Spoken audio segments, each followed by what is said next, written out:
Hello students, welcome to आव्या classes. प्यारे बच्चों, आव्या क्लासेस में आपका बहुत बहुत स्वागत है। और इस वीडियो में हम लोग 1.9 सेक्शन और 1.10 section that is electric field lines और इलेक्ट्रिक फ्लक्स, ये दो कंसेप्ट को स्टडी करने वाले हैं। जैसा कि आप जानते हो कि हम लोग NCERT line by line series कर रहे हैं, जिसमें हम लोग फिजिक्स और मैथमेटिक्स करेंगे। और इसी में जो फर्स्ट चैप्टर क्लास 12 फिजिक्स का कर रहे हैं, सो ये 5वां वीडियो होगा जिसमें कि हम लोग ये दोनों टॉपिक को पढ़ने वाले हैं।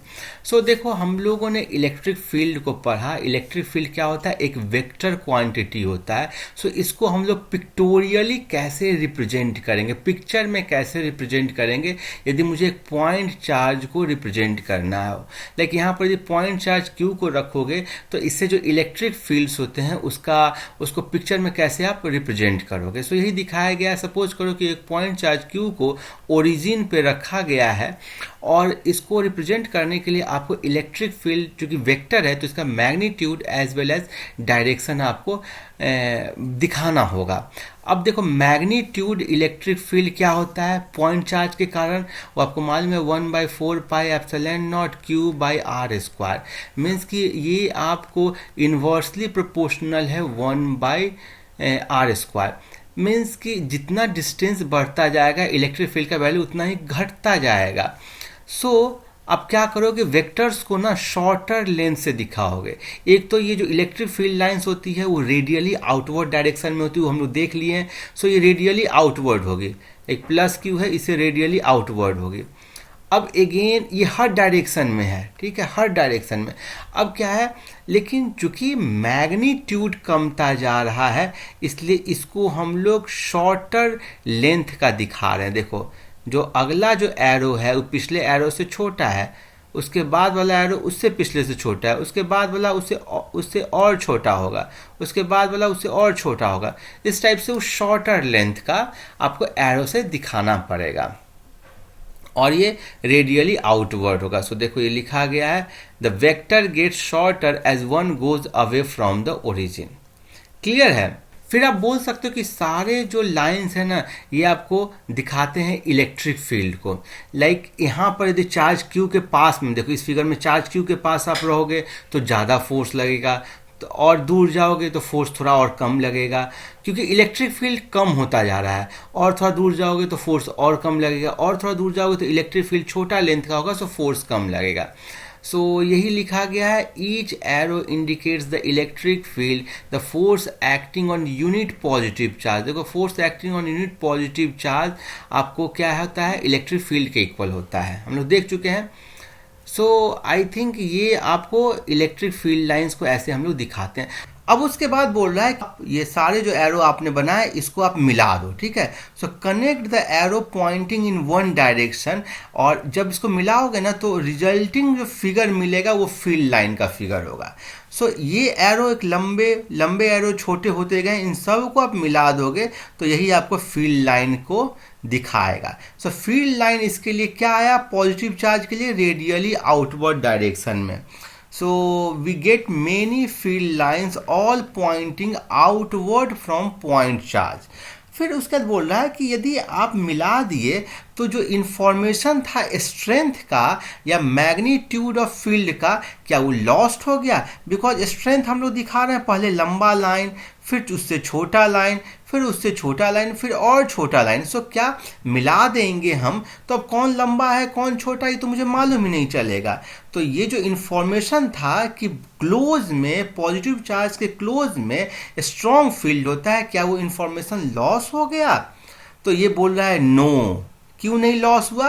Now the magnitude of field is represented by the density of field lines. So जितना फील्ड लाइन की जो डेंसिटी है ना, वो बेसिकली मैग्नीट्यूड ऑफ आपको इलेक्ट्रिक फील्ड दिखाता है। फिर बोल रहा है E is a strong near the charge. जितना आप चार्ज के क्लोज में रहोगे वहाँ पर इलेक्ट्रिक फील्ड उतना स्ट्रॉन्ग होगा, और इस कारण से वहाँ पर जो डेंसिटी ऑफ फील्ड लाइन होगा वो मोर होगा near the charge and the lines are closer. इसलिए देखो यहाँ पर लाइंस क्या है, क्लोजर है। यहाँ पर लाइंस क्या है, क्लोजर है। ये जो नियर में लोगे तो लाइंस क्लोजर है, दूर में जाओगे तो लाइंस क्या है, कम क्लोजर है। सो इसका मतलब कि क्लोज में डेंसिटी ज़्यादा है, डेंसिटी ज़्यादा, फील्ड लाइन की डेंसिटी ज़्यादा होने के कारण इलेक्ट्रिक फील्ड का वैल्यू ज़्यादा है। उसके बाद बोल रहा है कि away from the charge the field gets weaker and the density of field lines is less resulting in the well separated lines. तो ये हम लोग डिस्कस कर चुके हैं। इसमें ध्यान देने वाली बात क्या है कि नंबर ऑफ लाइन्स ये इम्पॉर्टेंट नहीं है, देखो, क्योंकि किसी भी एरिया में इनफाइनाइट नंबर ऑफ लाइन्स किसी भी रीजन में ड्रॉ किया जा सकता है। ये इम्पॉर्टेंट क्या है, relative density of line in different region. जहाँ पर डेंसिटी लाइन का ज़्यादा है, लाइन ज़्यादा क्लोज है, इसका मतलब वहाँ पर इलेक्ट्रिक फील्ड स्ट्रॉन्ग है।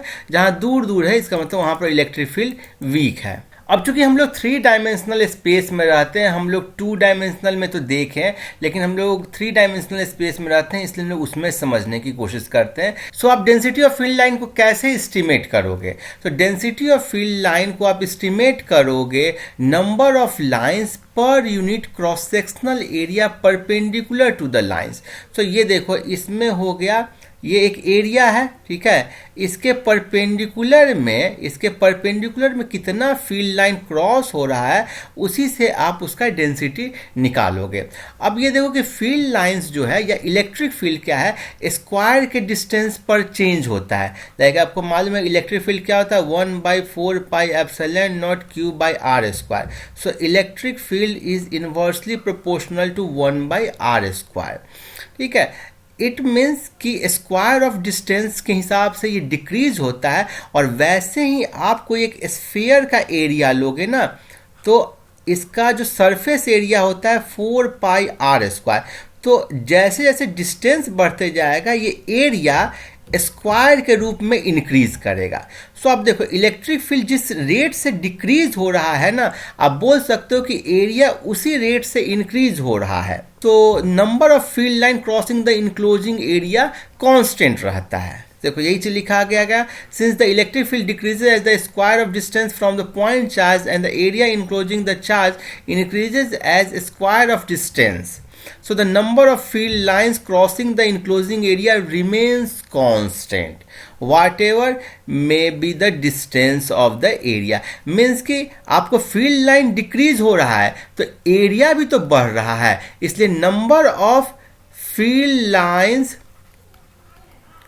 पर यूनिट एरिया क्या हो रहा है, कांस्टेंट हो रहा है।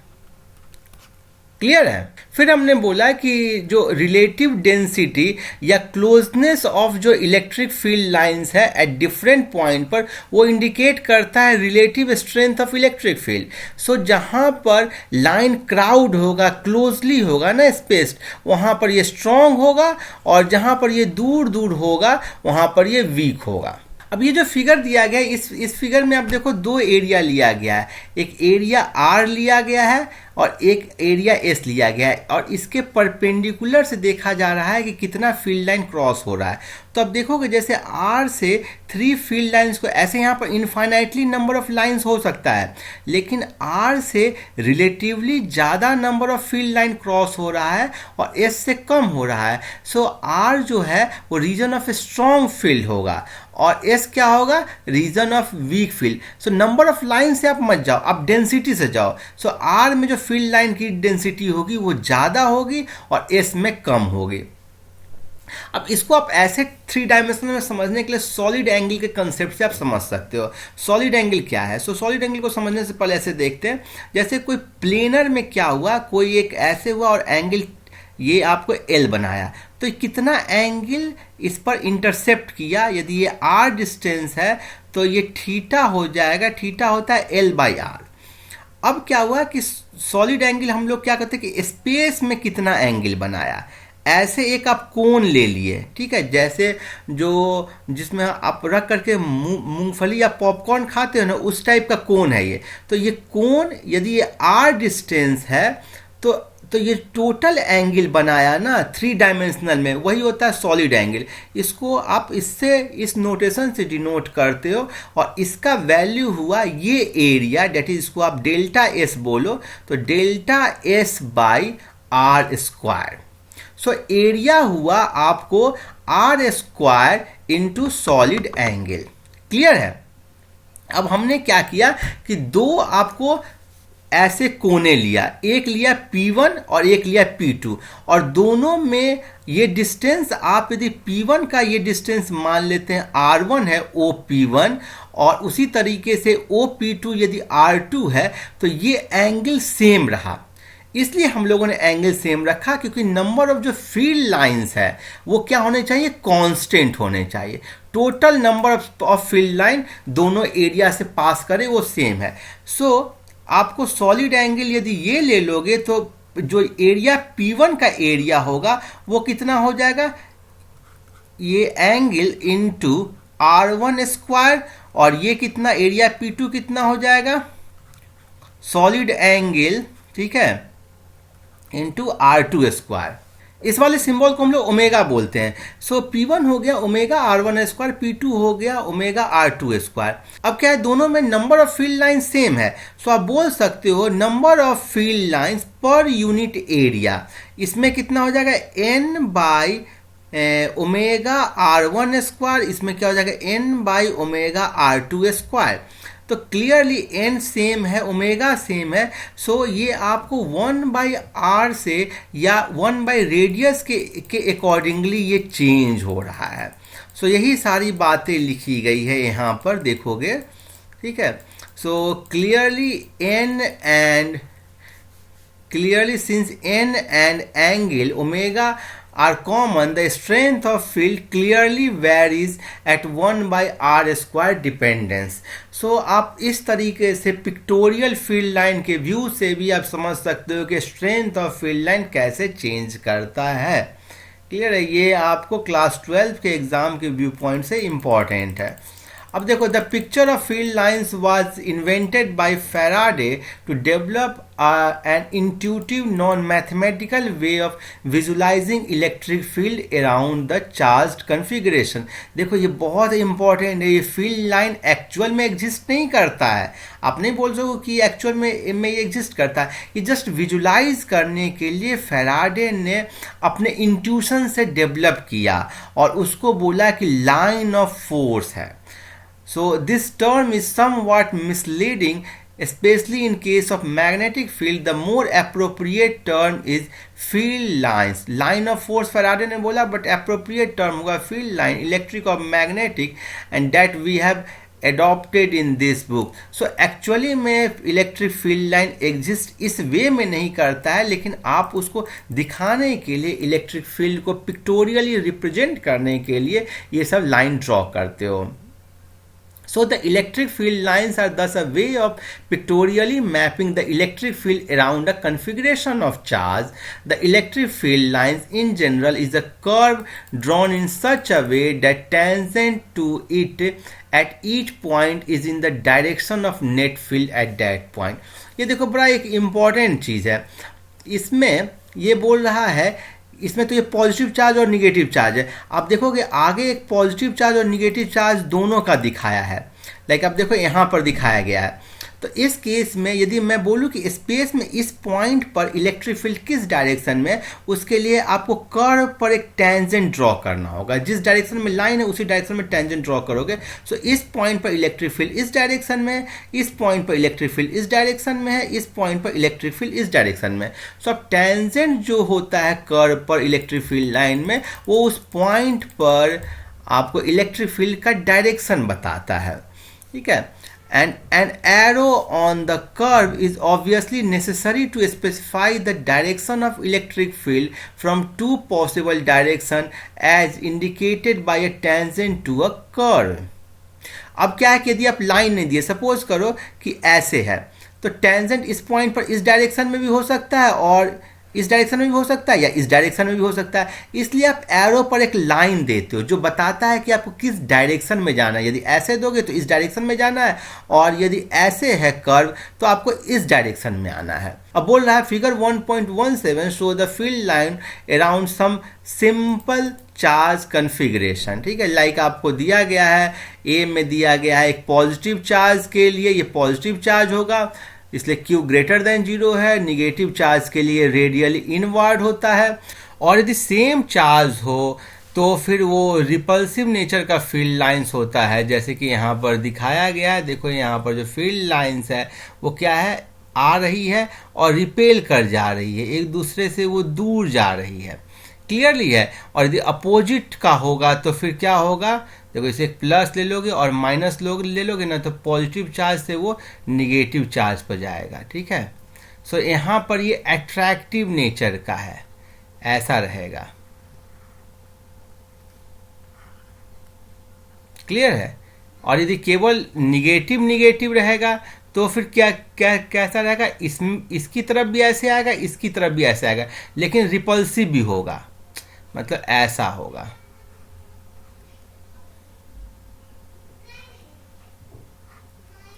देखो आ रहा है, इस पर टर्मिनेट हो रहा है।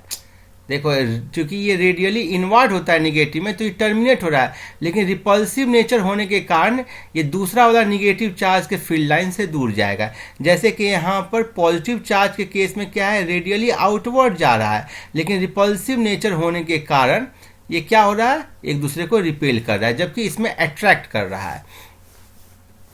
सो यही सारी चीजें यहाँ लिखी गई। The field line for single positive charge are radially outward, single negative charge radially inward. Field lines around system of two positive charge gives vivid pictorial description of their mutual repulsion.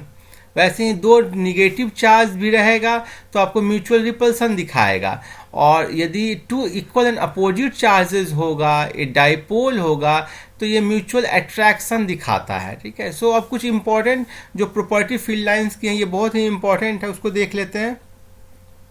Field line start from positive charge and end at negative charge.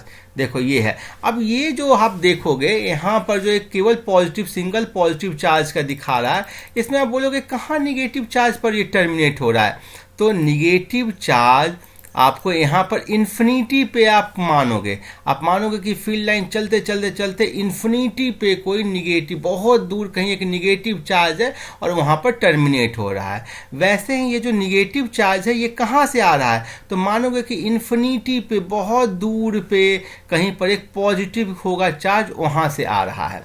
So if there are a single charge, then they may start or end at the infinity. ठीक है। अब यदि charge free region होगा, then electric field lines can be taken to be continuous curve without any break. ये भी बहुत ही important है कि उसमें फील्ड लाइंस में कभी भी ब्रेक नहीं मिलेगा। फिर two field lines can never cross each other if they did the field at to point of intersection will not have a unique direction which is absurd. कैसे बोल रहा है, मान लो सपोज करो कि एक फील्ड लाइन ये है, दूसरा फील्ड लाइन ये है, तो मान लो ऐसे डायरेक्शन है, ये ऐसे है, तो इस केस में जहाँ पर इंटरसेक्शन पॉइंट, इस पॉइंट पर टेंजेंट लोगे इसके कारण तो इस डायरेक्शन में फील्ड दिखाएगा, इसके अकॉर्डिंग लोगे तो इधर दिखाएगा। सो क्या किसी एक पॉइंट पर दो डायरेक्शन में इलेक्ट्रिक फील्ड हो सकता है? नो। तो इसका मतलब जब भी इंटरसेक्शन होगा तो एक यूनिक डायरेक्शन इलेक्ट्रिक फील्ड का नहीं मिल पाएगा, इसलिए कभी वो एक दूसरे को क्रॉस नहीं करेंगे। Electrostatic field lines do not form close loop. ये बहुत इंपॉर्टेंट है, कभी क्लोज लूप नहीं फॉर्म करता है। This follows from conservative nature of electric field. Electric field चूंकि कंजर्वेटिव नेचर होता है, इसलिए कभी वो क्लोज लूप फॉर्म नहीं करेगा। मीन्स यहाँ से पॉजिटिव और निगेटिव है, तो ऐसा नहीं कि यहाँ से यहाँ गया और फिर यहाँ से यहाँ आ गया, ऐसा नहीं हुआ। ये वाला नहीं रहेगा, हमेशा ये कभी भी क्लोज्ड लूप नहीं रहेगा। ठीक है। क्लोज्ड लूप क्या हो गया, मीन्स कि स्टार्टिंग और एंडिंग पॉइंट आपको एक ही हो, वही क्लोज्ड लूप हुआ। इसमें स्टार्टिंग और एंडिंग पॉइंट अलग अलग होता है। इसके पीछे जो रीजन है वो चैप्टर 2 में दिया गया। सो अब हम लोग इलेक्ट्रिक फ्लक्स पढ़ते हैं, ये भी बहुत ही इंपॉर्टेंट है।